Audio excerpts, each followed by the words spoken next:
اللہ کے رسول اس کا انتظام تو آپ نے فرما دیا، لیکن زمانہ بڑا خراب ہوگا، صورتحال بڑی نازک ہوگی، ایسے حالات بھی کبھی کبھی فراہم کر دیے جائیں گے، ایسے حالات بھی کریٹ کر دیے جائیں گے کہ جب علی کا تذکرہ کرنا پاسبل نہیں ہوگا، زبانیں کاٹی جائیں گی، تو ہر انسان بھی سمیت مار تو نہیں ہو سکتا۔ علی کی تذکرہ کرنے پہ گھروں کو جلایا جائے گا، بچوں کے گلے کاٹے جائیں گے۔ اللہ کے رسول ہمیشہ اور ہر حالت میں تذکرہ علی نہیں ہو سکتا، تو کہا گھبرانے کی ضرورت نہیں، اس کا بھی انتظام۔ حب علی عبادہ، علی کی محبت بھی عبادت ہے، اپنے دل کو علی کی محبت سے سجا لو، زندگی کا ایک ایک لمحہ عبادت پروردگار میں گزرتا رہے گا۔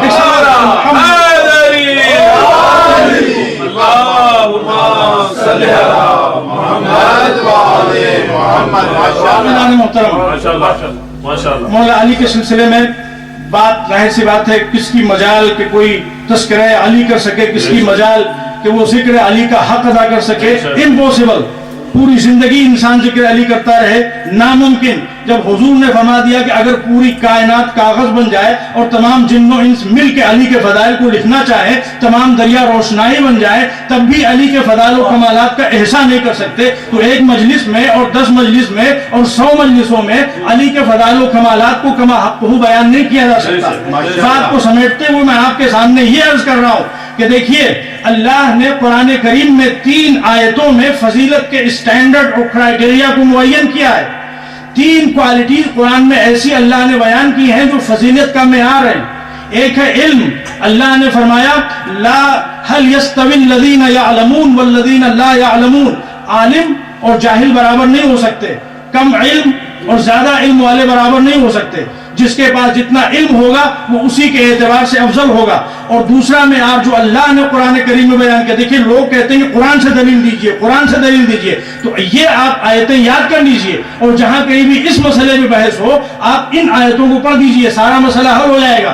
دوسری چیز جس کو اللہ نے معیار فضیلت قرار دیا ہے وہ ہے جہاد۔ اللہ نے فرمایا فضل اللہ المجاہدین علی القائدین درجہ، اللہ نے مجاہدوں کو غیر مجاہدوں کے اوپر فوقیت اور فضیلت عطا فرمائی ہے۔ اور تیسرا معیار فضیلت جو اللہ نے بیان کیا وہ ہے تقوی۔ ان اکرمکم عند اللہ اتقاکم، اللہ کے نزدیک سب سے بڑا وہ ہے جو سب سے زیادہ متقی ہو۔ آپ قرآن کے انہی تینوں کرائیٹیریا کو لے لیجئے، انہی تینوں اسٹینڈرڈز کو لے لیجئے، اور تمام مسلمانوں کو، تمام رسول اللہ کے ساتھیوں کو انہی تینوں کسوٹی کے اوپر تولتے جائیے، جو ہر میدان میں سب سے اوپر ہو اس کو اپنا لیجئے، سارا مسئلہ حل ہو جائے گا۔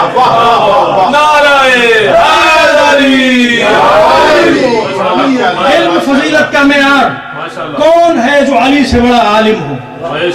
کون ہے جو علی سے بڑا عالم ہو؟ جہاد فضیلت کا معیار، کون ہے جو علی سے بڑا مجاہد ہو؟ بسم اللہ بسم اللہ۔ اب وقت نہیں، لہذا میں ان کی تفصیل بیان کرتا۔ کون ہے جو تقوی کے میدان میں علی سے اوپر ہو؟ دیکھیے دنیا کا کمال کیا ہے؟ دنیا کا کمال یہ ہے کہ دنیا مسلمان بن جائے، اور مسلمانوں کا کمال کیا ہے کہ وہ صاحب ایمان بن جائیں، اور صاحبان ایمان کا کمال کیا ہے کہ وہ متقی بن جائیں۔ اور علی اس ذات کا نام ہے جو متقی نہیں، امام المتقین ہے۔ اب آپ سوچئے کہ علی کی عظمت و جلالت کیا ہوگی، اور ظاہر سی بات ہے علی امام المتقین ہے۔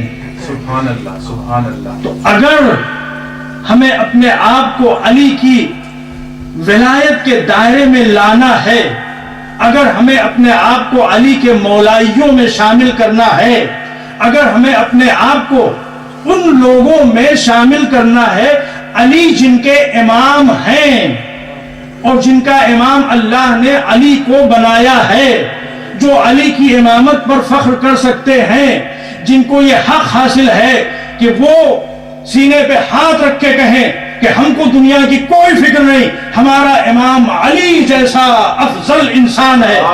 اگر ہم اس لیول تک پہنچنا چاہتے ہیں تو سوائے تقوی پروردگار کے کوئی اور راستہ نہیں ہے. ایک صلوات پڑھیں محمد اس لیے کہ علی امام المتقین ہیں. علی متقین کے امام ہیں. تو ہر شیعہ علی کو، ہر علی کے چاہنے والے کو، ہر علی کے عاشق کو یہ فرض بنتا ہے، یہ ذمہ داری بنتی ہے کہ وہ اپنے آپ کو متقی بنائے تاکہ علی کی امامت سے شرفیاب ہو سکے. علی کی امامت سے شرفیاب ہونے کے لیے تقوی پروردگار بنیادی شرط ہے. میزان محترم، یہ علی کے فضائل و کمالات اور کردار کے اعتبار سے دیکھیے، عظمت و جلالت کے اعتبار سے دیکھیے، بے مثال ذات. علی کے سلسلے میں ہسٹورینز نے لکھا ہے کہ یہ وہ ذات ہے جس کے اندر کنٹرڈکٹری کوالٹیز جمع ہیں. بسم اللہ. ایک انسان عام طور پہ جو بہت بڑا بہادر ہوتا ہے وہ بہت زیادہ رحم دل نہیں ہوتا. جو بہت بڑا عالم ہوتا ہے وہ تلوار کا دھنی نہیں ہوتا. لیکن علی کی ذات وہ ہے کہ تمام کنٹرڈکٹری کوالٹیز ایک ساتھ علی کی ذات کے اندر جمع دکھائی دیتی ہیں. کل ایمان نعرہ حیدری. اسی لیے ہسٹورینز کہتے ہیں کہ علی کوئی عام انسان نہیں. اپنے رسول کو اللہ نے دو عظیم معجزے دیے. ایک معجزے کا نام ہے قرآن اور دوسرے معجزے کا نام ہے علی. یا یوں کہا جائے کہ حقیقت میں اللہ نے حضور کو ایک ہی معجزہ دیا. اس معجزے کی دو شکلیں ہیں، ایک صامت ہے ایک ناطق ہے. جب وہ شکل صامت ہوتی ہے تو قرآن کہا جاتا ہے، جب وہ شکل ناطق ہوتی ہے تو علی کہا جاتا ہے. صلوات پر محمد.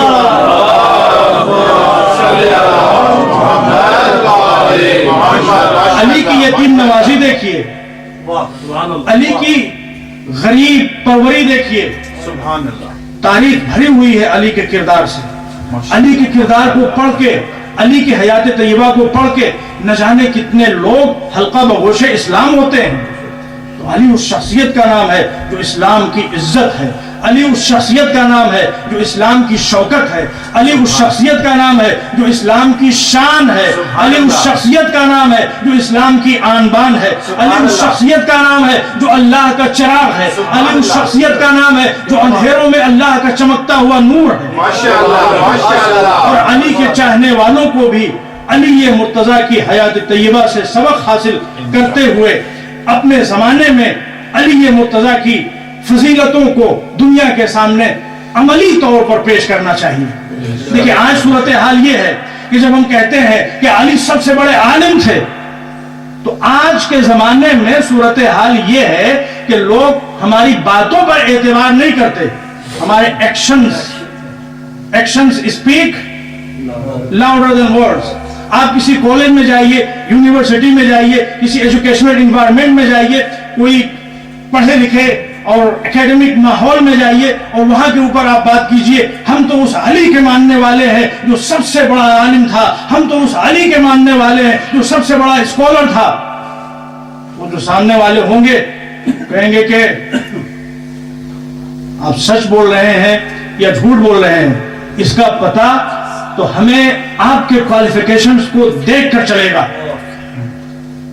اگر آپ ایسے علی کے ماننے والے ہیں جو سب سے بڑا عالم تھا، جو ایجوکیشن میں سب سے اوپر تھا، خود آپ کہاں ہیں؟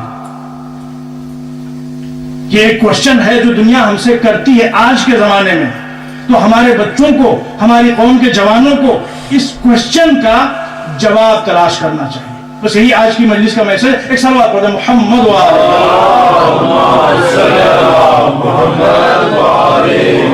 اگر آپ خالی نعرے لگاتے رہے یا علی کرتے رہے، یہ سب عبادت ہے، اس میں کوئی شک نہیں.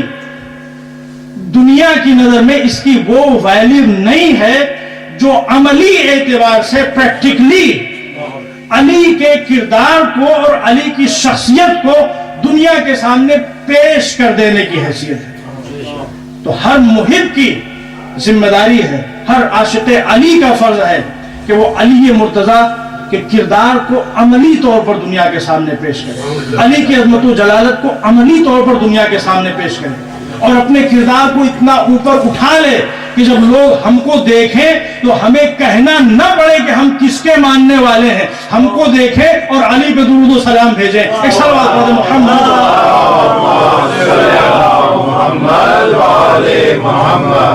فیضان محترم.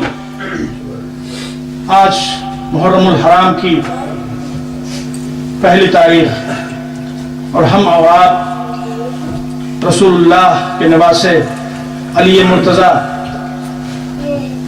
کی گود کے پالے حسین غریب کی شہادت منانے کے لیے، غم منانے کے لیے، یاد منانے کے لیے اس مقام پر جمع ہوئے ہیں.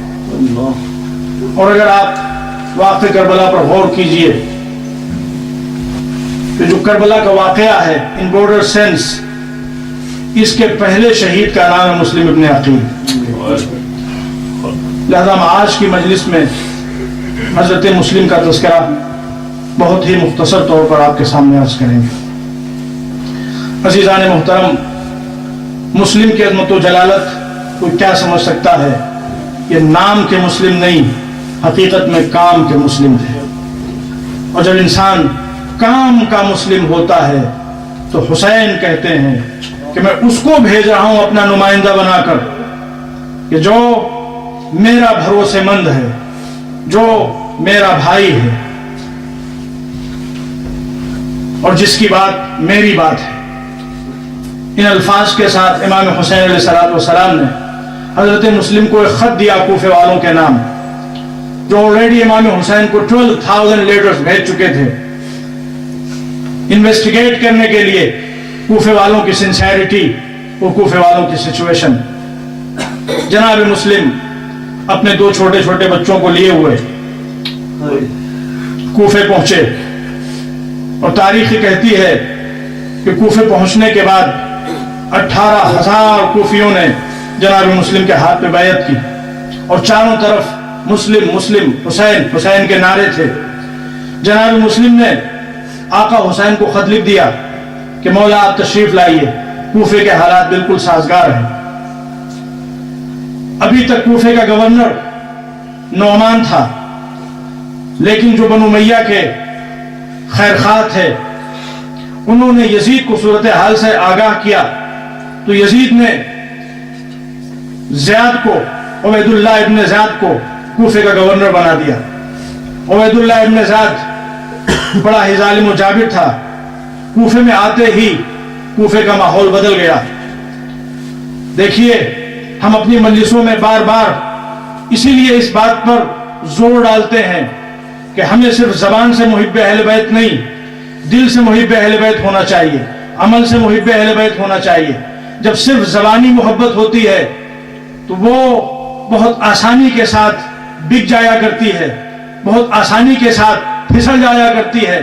لیکن جب معرفت کے ساتھ محبت ہوتی ہے، دل بھی ساتھ ہوتا ہے، عقل بھی ساتھ ہوتی ہے، اعضاء و جوارح بھی ساتھ ہوتے ہیں، تو کوئی حبیب بنتا ہے، کوئی مسلم ابن اوسجہ بنتا ہے، شہداء کربلا کی فہرست سامنے آتی ہے. لیکن جب زبانی محبت ہوتی ہے تو کوفے والوں کا کردار سامنے آتا ہے کہ زبان پر حسین حسین تھا، مگر جیسے ہی حالات بدلے وہ 180 ڈگری چینج ہو گئے. ابھی تک مسلم کے ہاتھ پہ بیعت تھی اور اچانک جناب مسلم کو دھوکہ دے دیا، دغا دے دیا، مسلم کا ساتھ چھوڑ دیا. مزان محترم، مسلم کے مسائل بڑے دردناک ہیں اور مسلم کے واقعات بڑے تفصیل کے ساتھ تاریخوں میں موجود ہیں. میں بہت مختصر طور پر صرف 2-3 پوائنٹ عرض کر کے آج آپ کی زحمت کو تمام کر دینا چاہتا ہوں. ارباب عذاب صورتحال یہ ہو گئی کہ جناب مسلم تنہا ہو گئے، اور تاریخ کہتی ہے کہ کوفے کی گلیوں میں شب کے سناٹے میں ادھر ادھر بھٹک رہا تھا حسین کا سفیر. آخر کار ایک دروازے پر کھڑی ایک عورت پہ نظر پڑی. جناب مسلم اس خاتون کے پاس گئے اور جاننے کے بعد کہتے ہیں مومنہ میں پیاسا ہوں. مسلم کی شہادت آقا حسین کی شہادت کی ترجمان ہے. وہ تمام مصیبتیں جو کربلا میں دکھائی دیتی ہیں اس سے ملتی جلتی مصیبتیں جناب مسلم کی زندگی میں بھی نظر آتی ہیں. میں پیاسا ہوں، اے کاش پانی مل جاتا. تاریخ یہ کہتی ہے کہ وہ مومنہ گھر کے اندر گئی، پانی کا جام لے آئی. جناب مسلم نے پانی پیا. پانی پینے کے بعد دروازے پہ بیٹھ گئے. وہ مومنہ آئی اور آنے کے بعد کہا کہ اے بندے خدا تو ابھی تک یہاں بیٹھا ہوا ہے, تجھے نہیں معلوم کہ کوفے کے حالات کتنے ناسازگار ہیں؟ رات کے اندھیرے میں کسی مرد کا کسی عورت کے دروازے پر بیٹھنا اس طرح سے مناسب نہیں ہے. جناب مسلم تڑپ گئے اور تڑپ کے ایک جملہ کہا, اے مومنہ ارے تو بار بار کہہ رہی ہے میں چلا جاؤں, لیکن مومنہ انصاف سے بتا ارے وہ کہاں جائے جس کا کوئی گھر نہ ہو. بس ارباب ازا وہ مومنہ اہل بیت کی چاہنے والی تھی. جو اہل بیت کے چاہنے والے ہوتے ہیں ان کا دل نرم ہوتا ہے.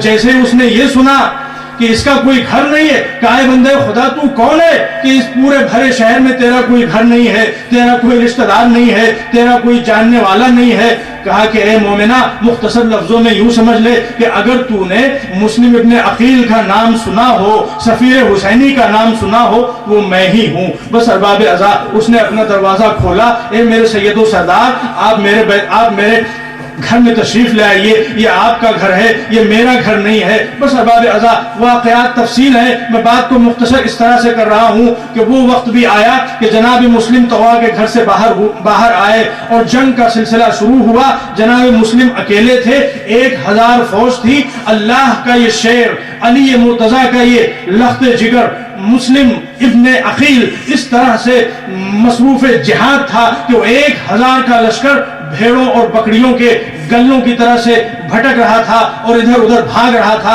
اور علی کا شیر میدان جنگ میں داد شجاعت دے رہا تھا. تاریخ یہ کہتی ہے کہ جو فوج کا سپہ سالار تھا اس نے ابن زیاد کو خط لکھا کہ 1000 کا لشکر کافی نہیں, 1000 کا لشکر اور بھیج. 1000 کا لشکر اس نے بھیجا تو, مگر ساتھ ساتھ یہ بھی کہا کہ جب ایک حسین کے ساتھی سے جہاد کرنے میں, جنگ کرنے میں تمہاری یہ صورتحال ہے تو کربلا میں کیا ہوگا. بس عزیزان محترم تاریخ کہتی ہے کہ جنگ ہوتی رہی, عقیل کا شیر آگے بڑھتا رہا اور دشمنوں کو واصل جہنم کرتا رہا, یہاں تک نوبت آئی کہ ظلم نے اپنی تاریخ پھر دہرائی. مکر و فریب, ہیلا اور مکاری. تاریخ یہ کہتی ہے کہ ایک گڑھا کھودا گیا اور گڑھا کھودنے کے بعد اس کو خشو خاشاک سے بند کر دیا گیا تاکہ مسلم ابن عقیل اس گڑھے میں گر جائیں. بس ارباب ازا مسلم ہے, حملہ کر رہے ہیں, ظالم ہے, تیر چلا رہے ہیں, تیر چلا رہے ہیں, نیزے پھینک رہے ہیں, بھالے پھینک رہے ہیں, کچھ شقی چھتوں پر چڑھے ہوئے آگ برسا رہے ہیں, مگر عقیل کا لال داد شجاعت دیتا ہوا آگے بڑھتا جا رہا ہے. اور جب اس گڑھے کے قریب پہنچے پیر پھسلا اور اس میں گر گئے. بس ارباب ازا دشمنوں نے اسیر کر لیا, دشمنوں نے قیدی بنا لیا اور جناب مسلم کو لے کے دربار کی طرف چلے. اب یہاں پر ارباب ازا روایتوں میں ملتا ہے کہ ایک شخص نے بعد میں ہمارے امام سے کہا واقعہ کربلا کے بعد کہ مولا میں نے آپ کے گھرانے کے 2 بزرگواروں کو ابن زیاد کے دربار میں جاتے ہوئے دیکھا, ایک مسلم ابن عقیل اور ایک سید سجاد, مگر دونوں کے دربار میں جانے کا انداز بالکل مختلف تھا. جب مسلم دربار میں داخل ہوئے ہیں تو اگرچہ سر سے پیر تک زخمی سے لہو لوہان تھے, مگر سر اٹھا کر دربار میں داخل ہوئے. لیکن جب سید سجاد دربار میں داخل ہو رہے تھے تو سر جھکا کر دربار میں داخل ہو رہے تھے. امام نے فرمایا اے بھائی ارے تو نے ہمارے زخموں کو تازہ کر دیا. ارے مسلم جب دربار میں داخل ہو رہے تھے یکو تنہا تھے, مگر ہائے جب سید سجاد دربار میں داخل ہو رہے تھے ساتھ میں مائیں اور بہنیں تھیں, بے مقنو چادر پھوپھیاں تھیں. بس ارباب ازا جزاکم ربکم خیر الجزا.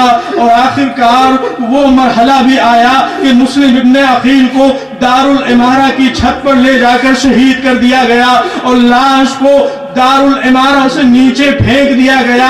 ادھر علم امامت سے امام حسین کو پتا چل گیا. امام حسین راہ کوفہ میں ہے. تاریخ یہ بتاتی ہے کہ امام کبھی اٹھتے ہیں کبھی بیٹھتے ہیں, اپنے چاہنے والوں سے کہتے ہیں اے میرے چاہنے والوں ذرا کوفے کے راستے پہ اپنی نظریں جمائے رکھنا, میرا دل مضطرب ہو رہا ہے, کوئی مل جائے تو لے کے آؤ, میں اپنے بھائی مسلم کی خیریت معلوم کرنا چاہتا ہوں. جزاکم ربکم خیر الجزا. تھوڑی دیر کے بعد ایک شخص کوفے کی طرف سے آتا ہوا دکھائی دیا. چاہنے والے اس کو لے کے آئے.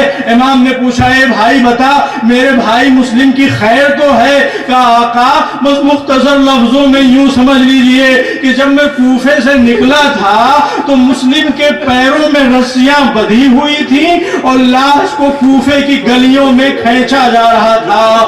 بس ارباب عزا انا للہ و انا الیہ راجعون کہا اور فوراً بہن زینب کے خیمے میں آئے اور آنے کے بعد کہتے ہیں میری بہن زینب مسلم کی بچی حمیدہ کو بلا لے آؤ. بس ارباب عزا حمیدہ آئی, امام حسین نے اپنے زانوں پہ بٹھایا, سر پہ دست شفقت پھیرنا شروع کیا, کانوں میں گوشوارے پہنائے.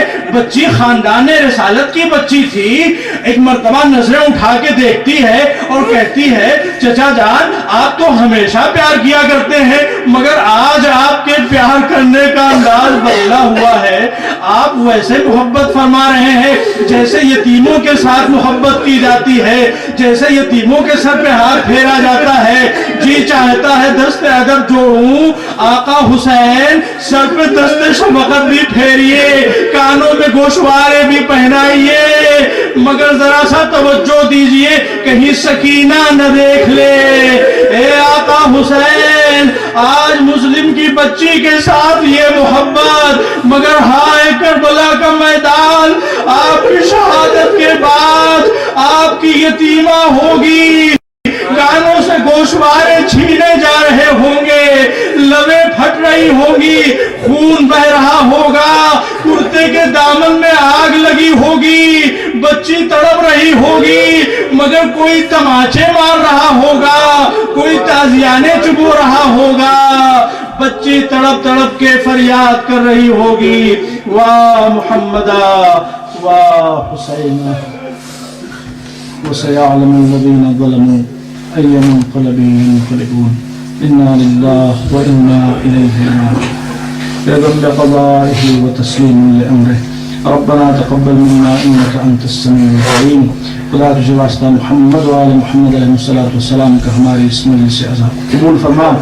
خدا تجھے واسطہ ہے تمام عزاداران سید الشہداء, ہماری تمام بہنیں, تمام مائیں جو اس مجلس حسینی میں تشریف لائے ہیں, تشریف لائیں گے دینی دنیاوی تمام حاجات کو پورا فرما.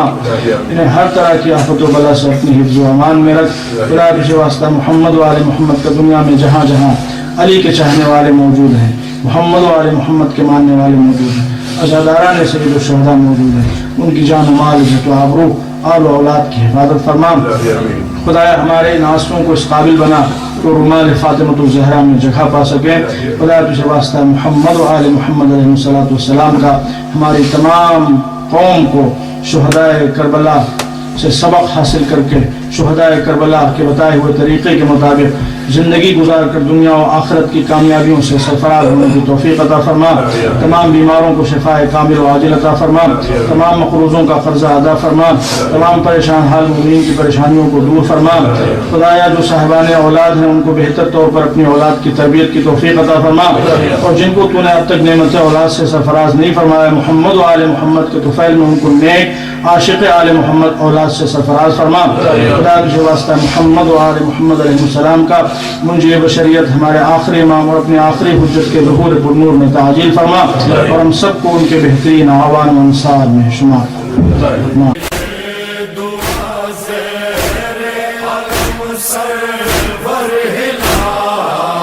کر رہے ہیں یہ دعا زیر علم سرور ہلال, اے خدا یہ غم بفیض پنجتن زندہ رہے. اے عزادار حسینی یہ چل زندہ رہے, خانے سجانے